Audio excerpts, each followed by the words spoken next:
Okay, so I'm replacing my 80 millimeter travel front fork on my e-bike with a 160 millimeter travel, and it's a 29. These are 27 and a half wheels.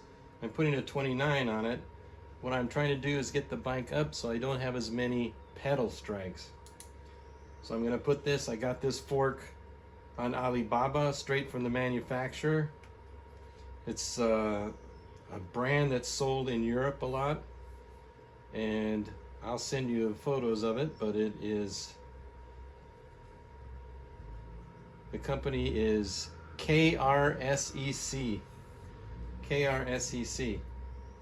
So I gotta take the wheel off, drop the fork out, and since there's no race on here, I gotta take the race off the old fork and put it on this one. But it's the perfect length to get me up off the ground. And my tube, I have to put the star nut in here and we'll be ready to go. Okay, so here is the difference in size between the 80 millimeter travel fork and the 160. You can see here they're lined up evenly, and there's a 3-inch difference.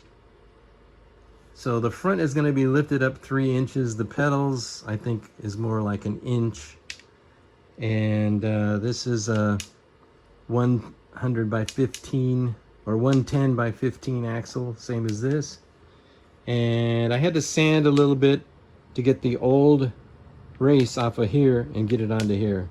I got the star nut installed, and so I'm ready to install the longer fork.